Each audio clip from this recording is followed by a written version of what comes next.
military hardware abroad and selling natural resources, mainly oil and gas. And anything that pushes the price. You can watch this entire event at our website, cspan.org. We're going to leave it now to take you live to the Senate floor, where members are gaveling back in and will continue work on legislation aimed at addressing the doubling of student loan interest rates. Madam President, while the Republicans failed to join us in an effort to avert the doubling of the interest rate on need-based student loans, there is still time to act and to make things right for students. On July 1st, the interest rate on subsidized staff-at loans doubled from 3.4% to 6.8%. Instead of allowing us to take up a vote on an extension of the lower rate, the other side continues to push a so-called long-term solution that would saddle students with even more debt in the near future. And students and advocates from across the country have been very clear. On June 21st, they wrote to Senate leadership. In their words, "A bad deal that is permanent for student borrowers is worse than no deal at all." We need time to work together to develop a good deal for students, one that is comprehensive, one that touches not upon just rates, but on incentives to lower costs for college education, on ways in which students can refinance their existing debt and their future debts, because as we all understand, we have reached a point where student debt has exceeded credit card debt. It's the second largest household debt, $1 trillion in the economy, and it is saddling a generation and future generations with burdens that they well might not be able to discharge. In the meantime, at this moment, we should take up and pass the Keep Student Loans Affordable Act, which I have offered along with Senator Hagan and 39 of my colleagues to ensure that students with the greatest financial need do not see the interest rate on their loans double. Again, at the heart of our student lending program has been a special concern to allow young men and women with talent from low and moderate incomes to go to college. That is why we created the subsidized staff-at loan program. And that is what we have to keep a focus and emphasis on today. 49 organizations representing students, educators, colleges and universities, and workers from across the country have asked us to do this. These are the students. These are the universities. These are the people who have most at stake, and they're telling us again, a bad deal is worse than no deal at all. We should take a step back and remember why we offered student loans in the first place. When President Lyndon Johnson signed the Higher Education Act into law in 1965, he said, "And it is a truism, education is no longer a luxury. Education in this day and age is a necessity." And his words are truer today than they were in 1965. According to Georgetown University Center on Education and Workforce, we will fall 5 million jobs short of the workers with post-secondary credentials we will need by 2020. We already know there's going to be a gap right now between the workers we need with advanced degrees and the jobs available by 2020.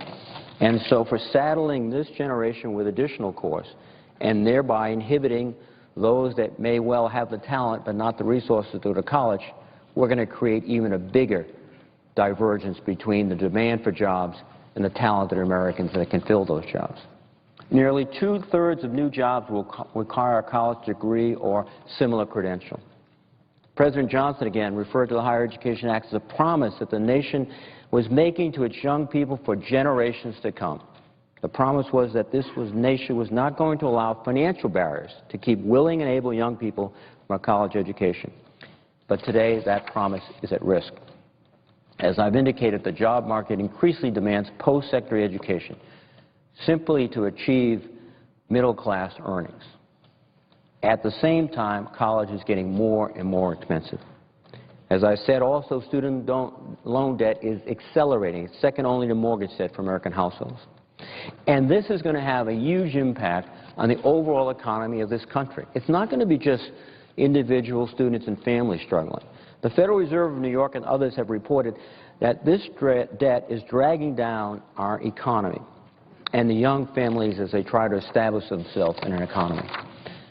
The primary tool in the Higher Education Act to help students pay for colleges are grants, work-study, and low-cost loans. The Pell Grant, and I must say, we're so proud in Rhode Island because it was authored and championed by our great Senator Claiborne Pell. But that grant is less and less able to fund a college education. In the 1960s, it was a large part of the whole tuition fee and the whole expenses fees for a year in college. Today, it's shrinking, even as we try to extend it. And so more and more students have had to rely upon loans. And that is why we're seeing this huge explosion in debt. But today, instead of aiding students with low-cost loans, the federal government, ironically, is reaping profits from these students. We have to change this. The Congressional Budget Office estimates that between now and 2023, student loans will generate $184 billion in revenue for the federal government. At a time when students are struggling, when they're seeing their debts explode, we're making money off them, not investing in them, but putting them under a huge financial burden. So as we sort out these complex problems, I think the most sensible and wisest thing to do is keep this subsidized loan rate at 3.4%. Use the year to engage and successfully complete the complex task of looking at several different aspects of this problem. However, we are blocked from doing so because budget rules basically require us to replace the revenue.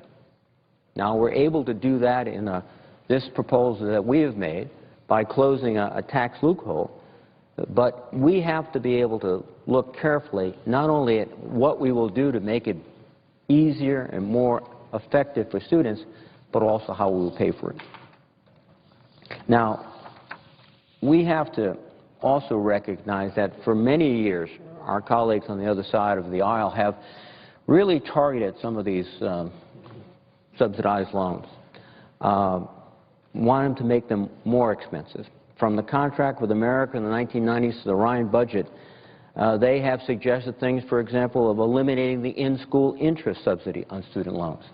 For subsidized student loans, we pay the interest while the student is in the college and pursuing their educational goals.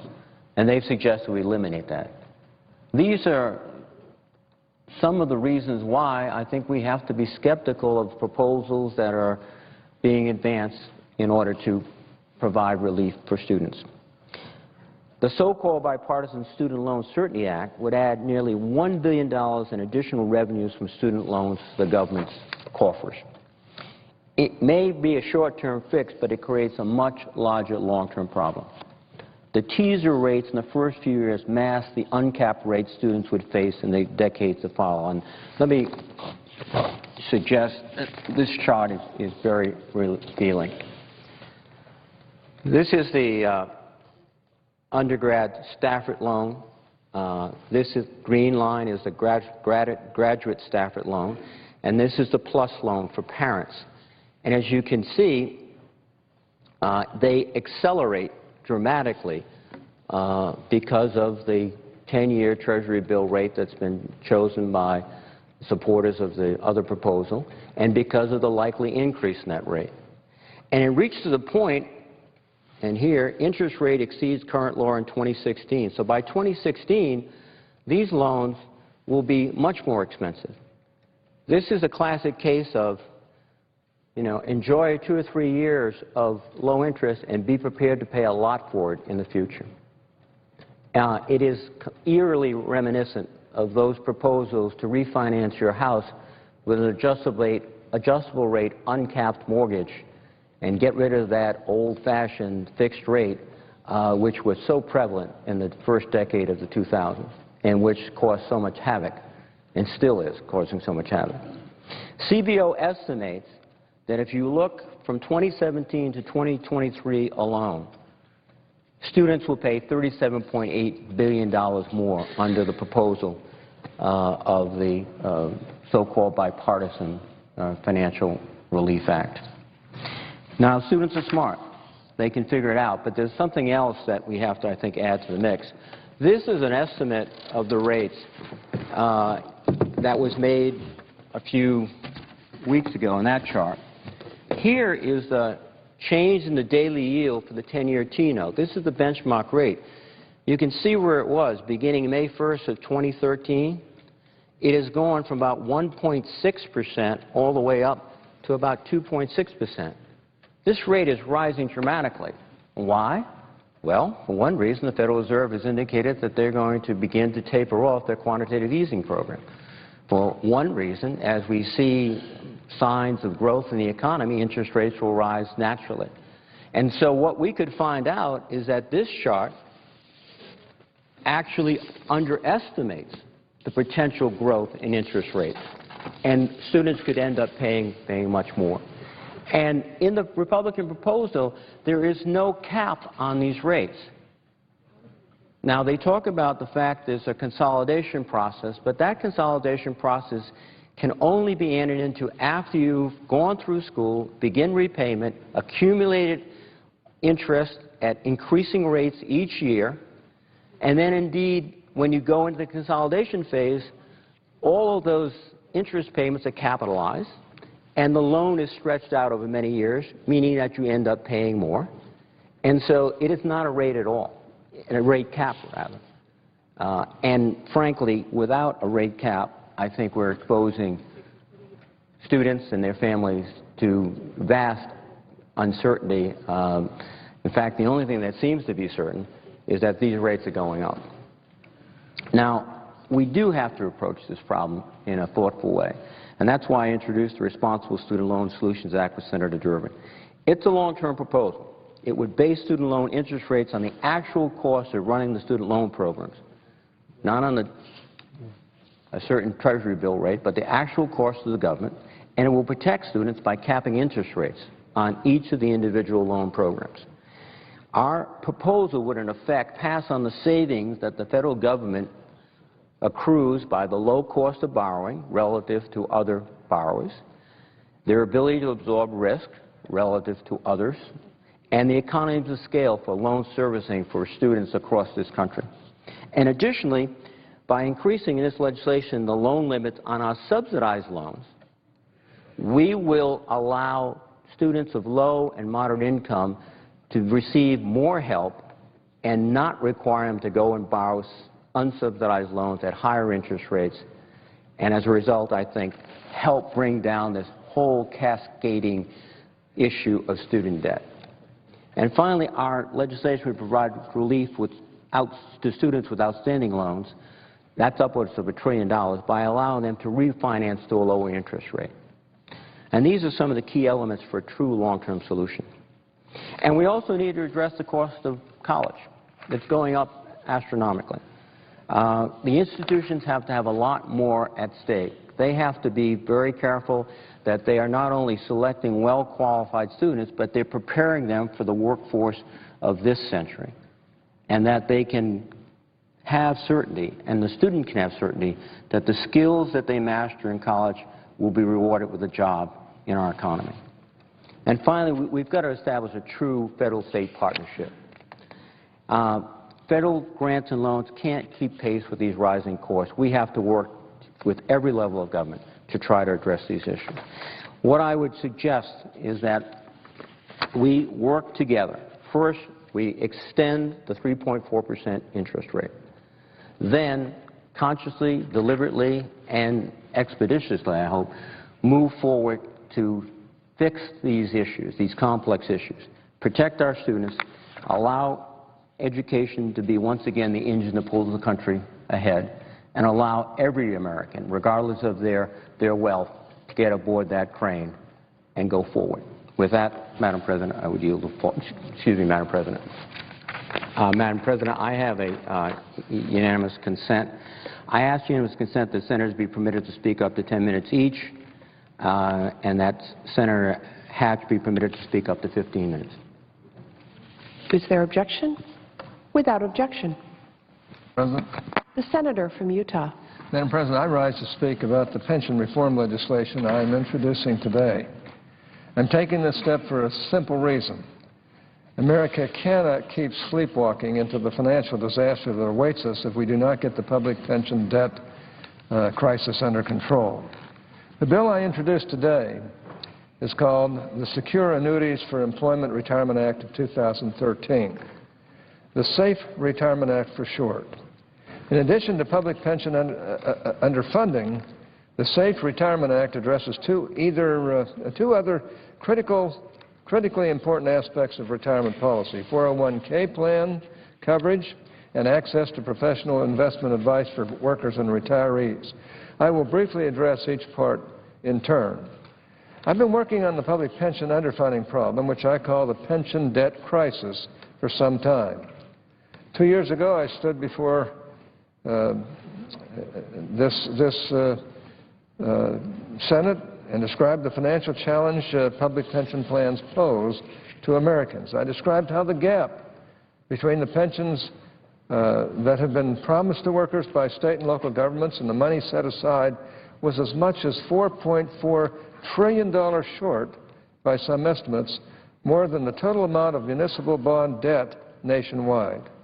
I explained that the problem of public pension underfunding existed before the 2008 recession, and any attempt to lay blame for the problem at the feet of Wall Street or big business or some other group was just plain blame shifting. I observed how the business world long ago recognized that traditional pension plans, defined benefit plans, had become unsustainable for most private companies, and that most had moved toward 401k style plans or defined contribution plans because costs are lower and more predictable. And they fit well within an increasingly mobile and dynamic workforce. As usual, governments have been slow to innovate, slow to adapt, and when they have acted, their actions have been too limited to solve the problem. I said at the time that I had not settled on the best solution, but that I was working hard and talking to the experts about the best way to proceed, and that is what we did. Last year, after extensive study, I delivered a report about the public pension debt problem titled, quote, "State and Local Government Defined Benefit Plans, the Pension Debt Crisis That Threatens America," unquote. The study showed that public pension underfunding is a long-standing problem and that the current pension debt crisis goes back more than a decade, if not further. The report explained why public pension debt is a federal concern, reviewed previous federal attempts at legislation, and more recent state legislative measures focused almost exclusively on new employees, and the attempt by the Government Accounting Standards Board to restore a level of discipline to public pension accounting. At the end of the report, I laid out 4 essential goals for public pension reform. First, public pension plans must be affordable for public employers and taxpayers. Second, plans must be structured so that taxpayers in the future have no liability for past years of employee service. Third, public plans should provide retirement income security for employees. And finally, fourth, a federal bailout of the states must be avoided at all costs. As you will see, I listened to people on all sides of the public pension debate, including employee groups that want public plans to provide lifetime income.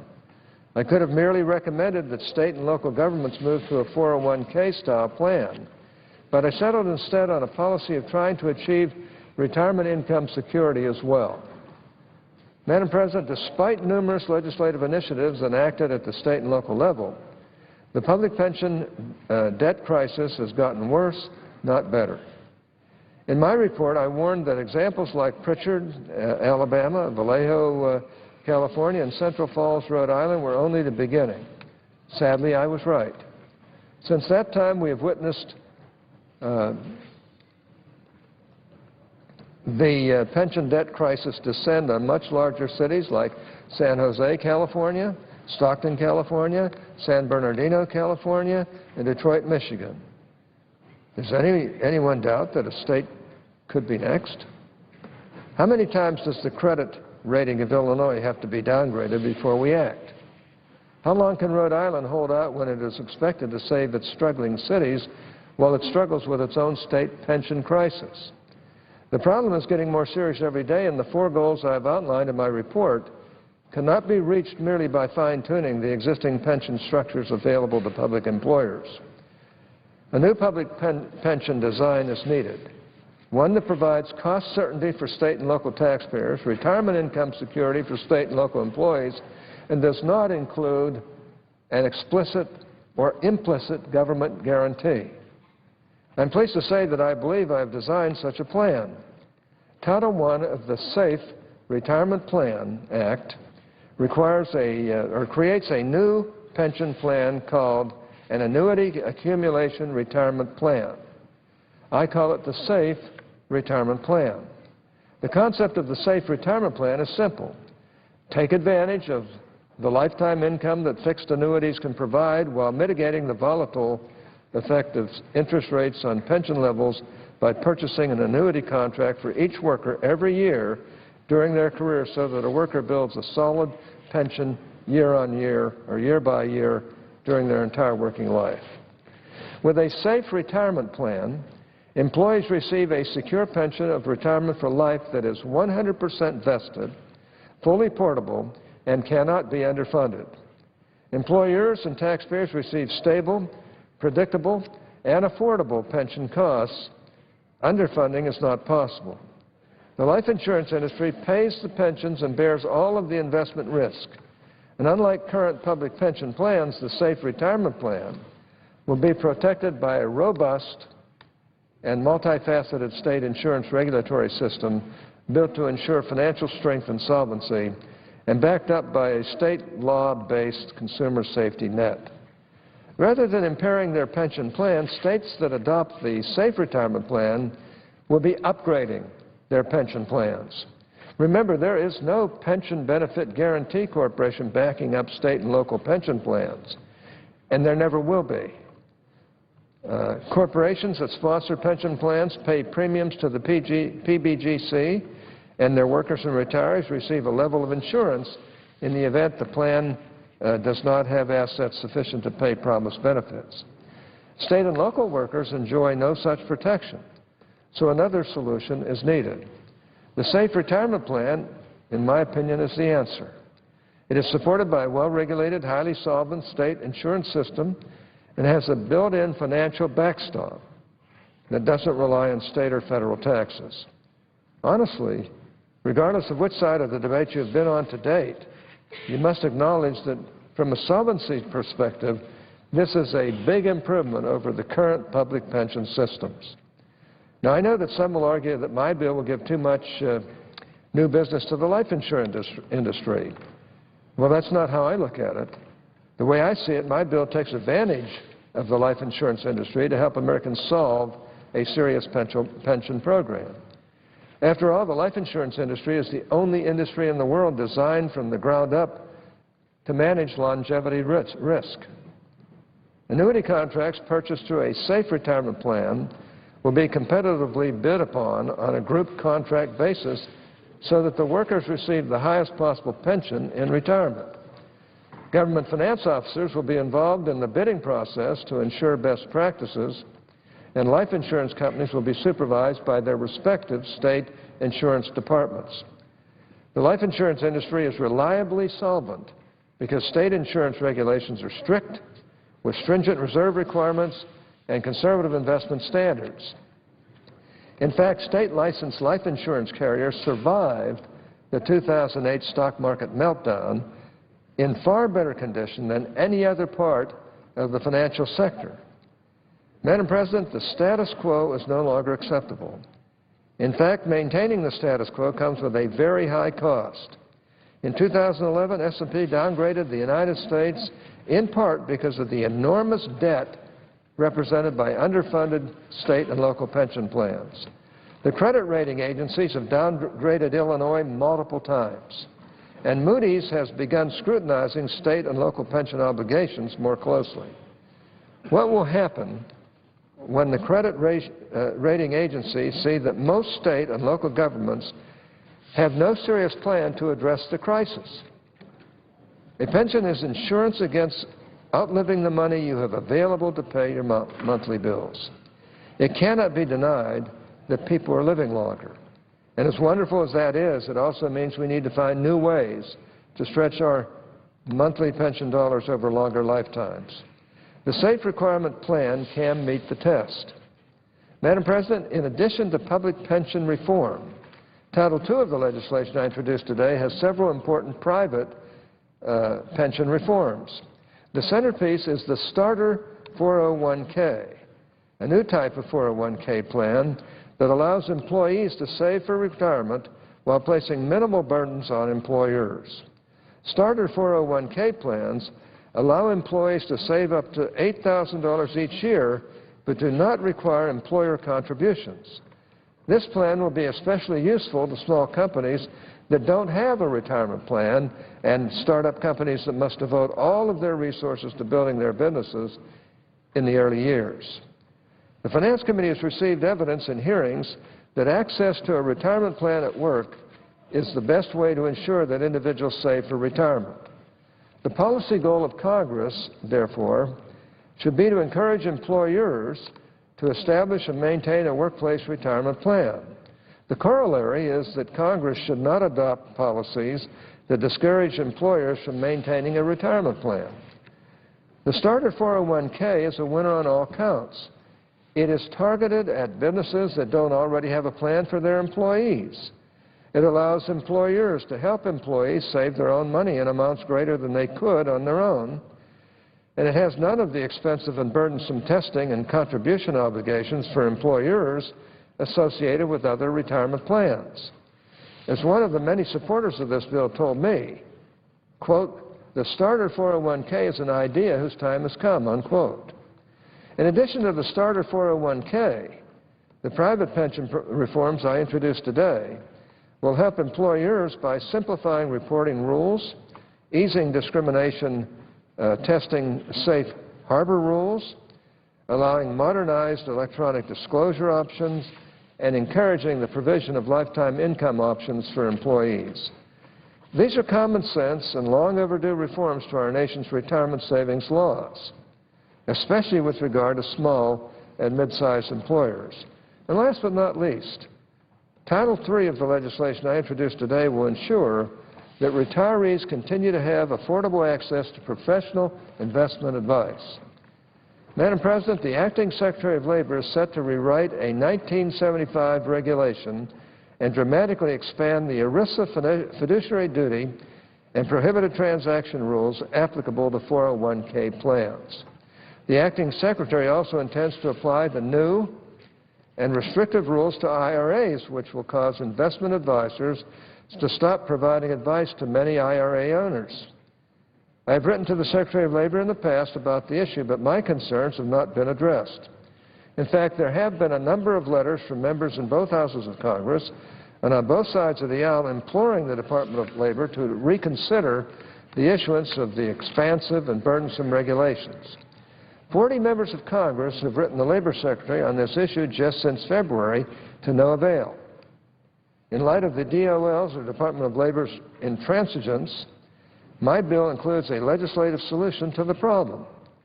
The IRA prohibited transaction rules are codified solely in the Internal Revenue Code and address transactions that involve self-dealing and conflicts of interest. Prior to the issuance of a 1978 executive order, Treasury had jurisdiction over the IRA prohibited transaction rules governing investment advice. The 1978 order transferred Treasury's jurisdiction to the DOL. The Safe Retirement Act restores jurisdiction for IRA prohibited transaction rules to the Treasury Department. In addition, Treasury will be required to consult with the Securities and Exchange Commission when prescribing rules relating to the professional standard of care owed by brokers and investment advisors to IRA owners. The 1978 executive order also transferred to the DOL some of the Treasury Department's joint jurisdiction over the prohibited transaction rules applicable to retirement plans. The bill I introduced today restores joint jurisdiction to Treasury and the DOL. Joint jurisdiction makes sense in light of the DOL proposal to expand the 1975 regulation because Treasury must enforce prohibited transaction violations through the assessment of excise taxes. Treasury should have a role to play in any expansion of the rules because expanded rules will mean more excise tax cases for the IRS to process. If the Acting Secretary of Labor believes that the 1975 fiduciary regulation that has governed retirement investment advice for nearly 4 decades should be revisited, then the 1978 decision to grant the Secretary of Labor additional ERISA regulatory authority also should be revisited. After all, we don't know that the DOL would have been granted additional authority in 1978 if the sensible 1975 regulation had not been issued. Madam President, make no mistake, the position I take today regarding IRA investment advice is not a partisan position. In the last Congress, 124 members from both sides of the aisle and from both chambers, including 75 Democrats, I might add, wrote to the Labor Secretary asking her not to take this course of action. The Secretary finally withdrew the proposal last year. But now that the Acting Secretary is again threatening to introduce this ill-conceived rule, dozens of members of Congress have again written the Acting Secretary asking that IRAs be protected. Madam President, I ask that I be able to complete my remarks. Without objection. Madam President, I would like to submit for the record 2 letters written in March and June of this year by a total of 40 members of the House Democratic Caucus, once again asking the DOL to avoid the mistake it's about to make. Without objection. Madam President, these letters are proof positive that opposition to the Labor Department's fiduciary regulation continues to be both bipartisan and bicameral. As I close, Madam President, I also want to place in the record copies of the many letters of support I've received for the Safe Retirement Act of 2013, if I can. Is there objection? Without objection. The letters come from businesses and organizations representing employers, life insurance companies, state insurance commissioners, state guarantee associations, and tax policy groups. These letters demonstrate that the Safe Retirement Act is good policy and will make good law. America's retirement system deserves no less, and I want to thank you, Madam President, and also my colleague on the other side. I yield the floor.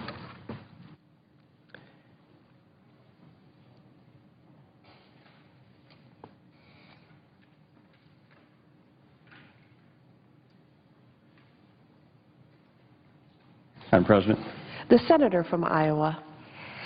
Madam President, I take the floor here today to follow up on what my good friend and my colleague, Senator Reid from Rhode Island, just spoke about, and that is the looming interest rate hike on student loans that's confronting us in this country. Now, to recap just a little bit, in 2002, the Congress passed a fixed rate. We'd had variable rates before, but they passed a fixed rate on student loans of 6.8%. In 2007, I believe, it was lowered to, no, 2009, it was lowered, 2007, it was lowered to 3.4%.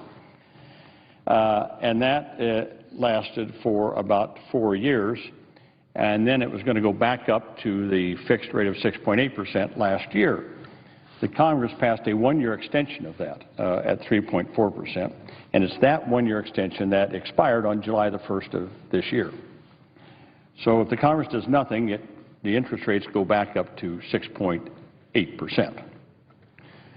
Now, in the midst of all this, a lot of ideas have been floating around about what to do on student loans and the interest rates.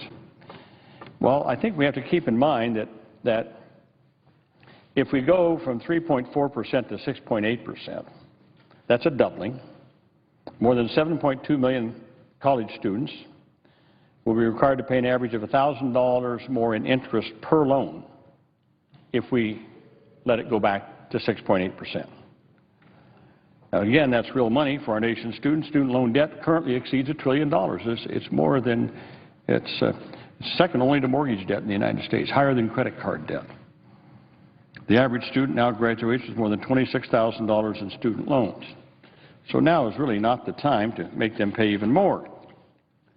So now, luckily, we do have, again, a window of time to act before the doubling causes any real harm.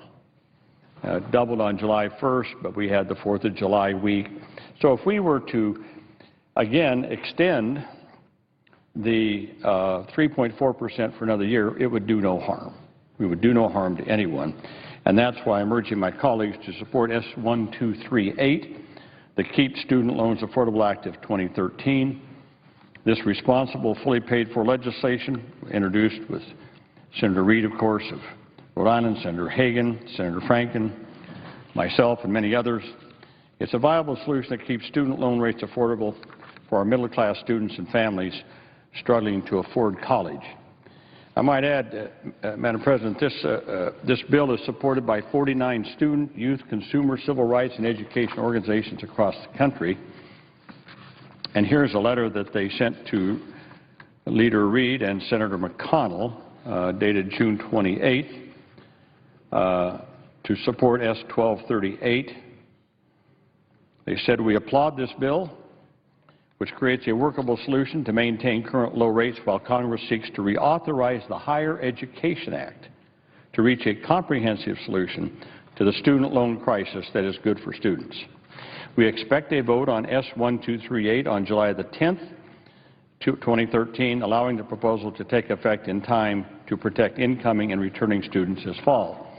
And that is what's happening tomorrow. Tomorrow we will vote on cloture on this bill. Cloture, so that then we can get an up or down vote on whether or not we're going to extend the 3.4% interest rates till next July. And I will in a moment say why that's so important. Many of the student letter goes on that says many of the other proposals being discussed would result in even higher cost to students than if interest rates were simply allowed to double, that is to go to 6.8%. The Bipartisan Student Loan Certainty Act put forth by Senators Manchin, Burr, Coburn, Alexander, King, and Carper would drive up borrower costs by $1 billion and tie interest rates to the market without a cap to protect students. This proposal would pay down the deficit on the backs of students, trading national debt for student debt. Trading national debt for student debt. It is unacceptable, the letter goes on, to use student loans as a vehicle for deficit reduction, especially when the federal government is projected to make $51 billion on student loans just this year. So that will be the vote tomorrow. And Madam President, I ask consent that this letter, along with the list of the organizations supporting the one-year extension, appear at this point in the record. Without objection. So that's really the vote tomorrow. Are we going to keep 3.4%, or are we going to allow it to double? That's the essence of the vote tomorrow. Now, there's a lot of different ideas floating around there about what to do and how to do this, but in just about every single case, every one of those bills, if you project out over the next couple of 3 years, will raise interest rates higher than 6.8%. So, again, that's why this extending it for 1 year is so important. The proper place to address this issue is in reauthorization of the Higher Education Act. That expires this year. Our committee will be having hearings on this. We've had some already. We're going to have more this fall.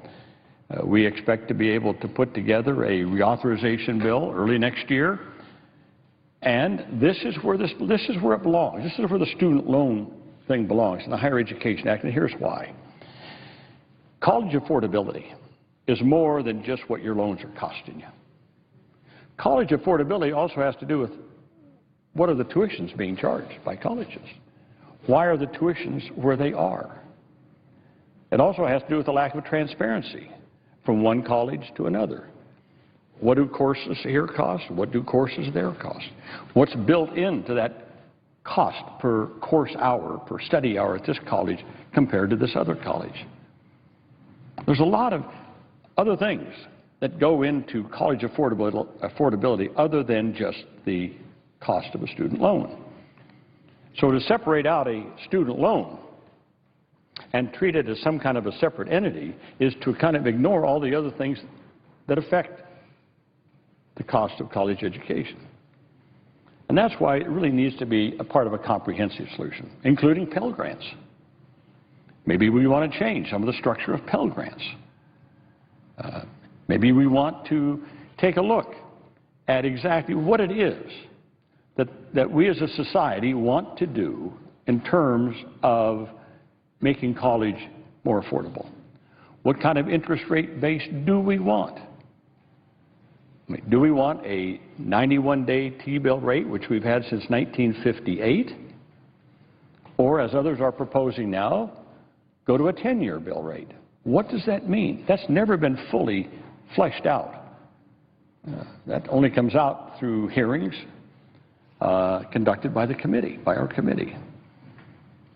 Or should it be based on a 3-month Treasury note? There's all kinds of different ideas flying around, and no one really knows what is the best solution. Now, I've pointed out the necessity for a cap on these loans, and I think about my own experience. When I started college in 1958, well, there wasn't such a program. But in 1959 and after that, we had what was called the Eisenhower Loan Program. It was called the National Defense Education Act. I went to a window at Iowa State University, and I borrowed money. And I borrowed money at 2%. 2%. And the interest rate, I looked up the interest rate during that period of time, the 10-year Treasury note at that time, 1950, 4.33%, 4.12%. 3.88, 3.95, all the years I was in college. Yet I borrowed money at 2%. So our government, our representatives decided that it was worth it for America to subsidize the loan that I had, not charging the 10-year Treasury note, but actually half of that, almost half of that. Think about that. Not only did our society, our government, say that we want to have a fixed rate of 2%, no matter what the market rate is. All the time I was in college, when I was a sophomore, junior, senior, there was no interest charges. The interest rate clock did not run. Well, then I went in the military for 5 years. The 5 years I spent in the military, no interest rate clock. I then got out of the military, went to law school. 3 years in law school, no interest rate clock. Then after I got out of law school, I had a 1-year grace period of no interest rate. So you added up 5, 8, 9, 10, 11, almost 10 to 12 years that I had no interest rate charges. Not until after I was out of law school for a year did the interest rate clock start to run. And then I could pay back the loans. That's what our society, our government, our people decided to do for me and for students of our generation in the late 50s and 60s, 70s. That's what they decided to do. And so now we hear, well, no, now we got to go to a market rate. Now we got to go to a Treasury note of 10 years plus something.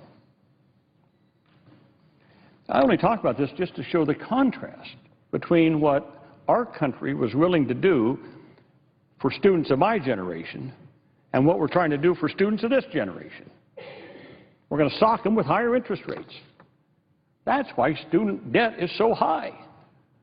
That's why it exceeds credit card debt in this country. Because we got away from understanding that that subsidized rate was an investment in the future of our country. It was an investment in getting kids through college and not putting a mountain of debt on their heads so when they got out, they could get married and raise families, start to make money and buy good consumer items like cars and homes and all kinds of things, rather than paying back their debts for the next 10 to 20 years. So we've gotten away from that. And these are the kind of things that we have to think about as we reauthorize the Higher Education Act. What is it that we're willing to do to invest in this new generation of students in terms of getting them an affordable college education? Now, in moving forward, I appreciate the efforts of others who have come forward with ideas, but there's still a divide here. Here's the divide. I think in our caucus, in the Democratic caucus, have said we have two key principles that we want to uphold. Any deal on interest rates should not reduce the deficit on the backs of students. We should not trade national debt for student debt. And number two, we need to keep in place an interest rate cap as a key consumer protection to shield students from exorbitant rates in the future. Now, I have the highest respect for our president. I served with him here, was on our committee. I only wish that perhaps they had talked to us a little bit before they came out with their proposal. But President Obama came out with a proposal on student loans. The first president since 1958, first president, not Democratic, but first president, Democrat or Republican, to propose going from a 91-day T-bill rate to a 10-year Treasury note. No other president ever suggested doing that. And secondly, no president, since 1958, no president has advocated removing the cap. President Obama, in his proposal, proposed removing the cap. Well, I believe it's safe to say that our caucus has said, no, we're not going to do that. We're not going to lift this key consumer protection of having an interest rate cap. And if we're going to go to a 10-year Treasury note, then what is it that we do? Do we do it like they did for me, where they subsidize it below it? Do we add something onto it? And how much do we add onto it? So again, we have, as I said, we have two key items. Interest rates should not reduce the deficit on the backs of students, and we need to keep in place an interest rate cap as a key consumer protection. Now, I might point out that this has happened before. We had an interest rate cap in the 1990s when we had a variable rate. The cap was at 8.25%. 5 times in the 1990s, interest rates went above that. The cap protected students 5 times. That's why the bill that has been put on by the Republican side, S-1241, fails to meet both those principles. Their bill, like the House GOP bill and S-1003, is worse for students over the long term than if we let rates just double. S-1241 would raise nearly $1 billion by charging students higher interest rates over 10 years, using that revenue for deficit reduction. And this bill lacks an interest rate cap, an essential protection for students, as I said, that's been in place since 1958. Now, according to the CBO projections of the 10-year Treasury note, and that's what we have to live with, the CBO projections, under their proposal, under this proposal of S-1241, that I think Senator Alexander and others have come forward with, graduate students who rely on Stafford and PLUS loans will see higher interest rates starting in 2016, right here. So what you get is, I saw a card put out that said that under this bill that the graduate student loans would be 5.21%. Well, that's true here. And then it goes up in 2014 and 2015, and then in 2016, it goes above the fixed rate of 6.8% and keeps going up to 8.6% from then on. So students understand this. They looked at it and said, well, gee, this is kind of like bait and switch. We get a couple, 3 years here where they're lower, and then from then on, everything is higher for us. They said, we don't want that. We don't want that. And by 2018, on the undergraduate loans, that's the subsidized and unsubsidized loans, it's at 7.1%. So it's even more than the 6.8% that is in permanent law. So again, I repeat, we've always had an interest rate cap. For as long as we've had student loans, we've had an interest rate cap. For as long as it's existed. Even when we had a variable interest rate from 1992 to 2006, as I pointed out, 5 times we bumped up against that cap. So students were protected. Now, I've read that S-1241, the authors say that there is a cap. Does this plan have a cap? It says yes. Well, there's a consolidation cap, which we already have in law, by the way. We already have a consolidation cap in law. They just keep it. But a consolidation cap is not a substitute for an interest rate cap. That's apples and oranges. One's a repayment mechanism. That's a consolidation cap. The other is a consumer protection called an interest rate cap. So a consolidation cap is not a real cap. Look at it this way. Let's say that interest rates go to 10%, 11%, 12%. Not unheard of. We've had that just in the recent past. So a student's in college. That student takes out loans at 10% or 11% or 12% when they're freshmen, sophomores, juniors, seniors. During the time they're in school, interest is accruing on their loan at 10% or 11% or 12%. They can't consolidate until after they graduate. So then they say, well, you can consolidate it at 8.25%, which is where it is right now, by the way, or they can consolidate all their loans at an interest rate that's equal to 8.25% or the weighted interest rate of their loans, whichever is lower. Well, again, that all sounds good. But then you have to think about consolidation.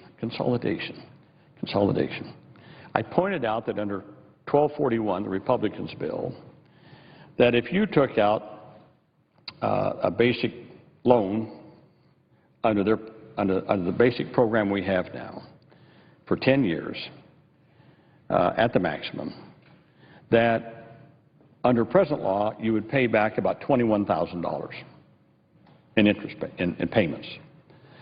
Under 1241 you'd pay back $28,000, so $7,000 more. Get this, the same loan under consolidation you'd pay back $69,000. So consolidation, and that's why a lot of students aren't consolidating, because they know that they're going to pay a lot more in interest charges for a longer period of time. Now, think about it like a 15-year mortgage versus a 30-year mortgage on your house. So maybe a student would say, well, okay, I'll consolidate. My monthly payments will be lower, but the total amount I pay back will be 3, 4, 5 times more than what it would be if I don't consolidate. So consolidation may be useful to some students as a repayment mechanism, but it's not the same as a cap on interest rates. Not the same as a cap on interest rates.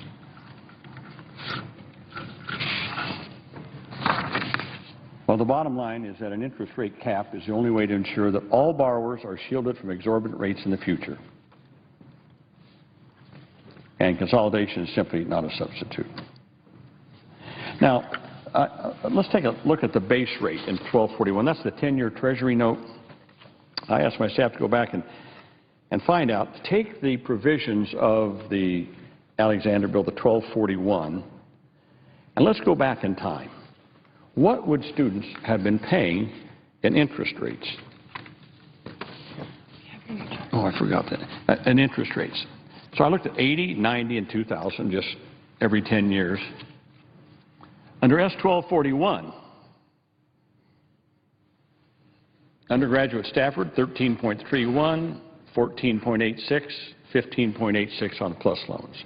1990, 10.4, 11.9, 12.9, 2000, 7.88, graduate Stafford, 9.43, plus loans, 10.43. All of them above the 6.8%. That is permanent law right now. Permanent law. In every single case. Because there's no cap. Since there's no cap, and we have seen in the past 10-year Treasury notes as high as 14%. As high as 14%. So there's no cap. So you take the 10-year Treasury note plus 1.85% or 2%, and you can see where students without a cap are going to be paying a lot more money. The 10-year Treasury note is already on the rise as the economy gets stronger. We know those interest rates are going up, and that's what CBO tells us. Without a cap in place, students are highly vulnerable to this. Now, again, I want to go back to this chart here, and this is why I was telling you about why consolidation is something that students really need to think about. This is $41,000 in Stafford loans borrowed over 2 years by a graduate student enrolling in 2018. So under current law, they would pay back $21,716 in interest payments. Under 1241, they would pay more, $28,607. And then they say, well, but you can consolidate. Well, if you consolidate it, you're going to pay $69,185. What is the difference?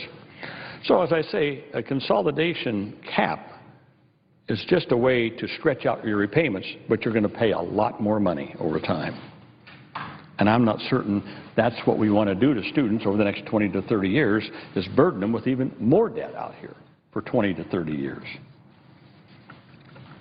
So again, as I have said before, I think that 1241 is not good for our students, it's not good for the middle class, and for America's competitiveness in the future.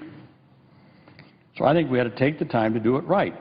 Well, people say, well, gee, we had an extension of this last year till this year, and you didn't do anything, so we should not extend it again. Well, there's probably a lot of reasons why Congress didn't do anything. Last year was election year. We were gone a lot of the time in the fall for people to go home and campaign for re-election, both the House and the Senate, the presidential election year. So nothing was done basically from October on. Then there was the whole deficit reduction measure that had everybody tied up in knots and sequester, trying to work that out in the first of the year, and then the budget bill, getting that done. So there's a lot of reasons why this was not high on the agenda. Just a lot of significant legislation going on here. Plus, as I said, last year being an election year and a campaign year. So what's different about next year is this. The Higher Education Act expires this year. We need to reauthorize it. And we need to reauthorize it in a timely fashion. As I said, this whole issue of student loans is just one part of it. There's a lot of other parts. College accountability. As I said, what are their graduation rates? What is their charge per course study hour? How do they figure that amount of money? What are colleges doing to keep tuition rates low? What are states doing to support higher education? We've had a number of hearings in our committee already on the increasing cost of college education. And what's causing it? Well, there's a lot of different factors, but the one factor that overrode them all, the one consistent factor, overriding factor of why college costs are going up, federal costs, why federal costs of college education are going up, is because over the last 20 to 30 years, states are reducing their support for higher education. You see, state legislatures have figured this out. They figure out if our state government doesn't put more money into higher education, students are going to get more Pell Grants. They'll get these loans. Federal government will back them up. And so what's happened, the states have reduced their support for higher education, and it shifted to the federal government. Well, what should be the state's responsibility in higher education? What should be our partnership with the states in supporting higher education? That's, again, an issue for the reauthorization of the Higher Education Act. And what we're going to do about student loans in the future is a part of that. And so that's why I argue for an extension for 1 year, because we can look at it in a comprehensive, systemic way as to what we ought to do about college affordability. So that's why I say the best course of action to follow right now, both for students, for middle-class families, for our country, for getting a better higher education bill that addresses all of this. The best thing to do is a one-year more extension. As Senator Reid said earlier, there is a loophole in the law that deal with individual retirement accounts. IRAs were meant for retirement. But now there's a loophole in the law that allows millionaires and billionaires to take IRAs, give them to younger generation, which they then take over a period of years and a lot of times escape paying taxes for years and maybe even decades. Everyone agrees it's a loophole. It was never intended to be there for IRAs. By closing that loophole, we can pay for the one-year extension at 3.4%. It seems to me the students need this more than the top 1/10 of 1% in our country economic-wise need this loophole in IRAs. So that's, Mr. President, that's why I think we just need to take a deep breath, quit trying to rush to judgment. I say there's been more bad legislation in my 39 years here that's happened because we wanted to rush to judgment on a deadline than by taking the time to go through the committee structure, have the hearings, work things out on both sides of the aisle through our committee, and bringing decent legislation to the floor. And quite frankly, I think when we point to the immigration bill, that's what was done there. This immigration bill didn't just pop up on the floor. It went through a long process in the committee with hearings and witnesses and debate and amendments. Well, that's what we need to do here, too. Don't rush to judgment on this. I'm afraid as we rush to judgment, the losers are going to be the students and middle-class families, and quite frankly, our economy in the future, if we move to a system that's going to cause higher and higher interest rates way out into the future for students just entering college. So I plead with my colleagues, support the cloture amendment tomorrow to give us this 1 year more extension. Let the committee do its work, do it properly, bring a proper bill to the floor. It'll be open for amendment. People can amend it at that time. But that's the deliberate, thoughtful way, I believe, and the responsible way to address this issue. Not just to vote something out there that's separate and apart from everything else that adds to the burden of student debt in this country. So I plead with my colleagues to do the responsible thing and to extend the 3.4% for 1 year, and we'll address this next year in the Higher Education Act. With that, Mr. President, I'm sorry, Mr. President, I yield the floor. President, Senator from Ohio. thank you, Mr. President.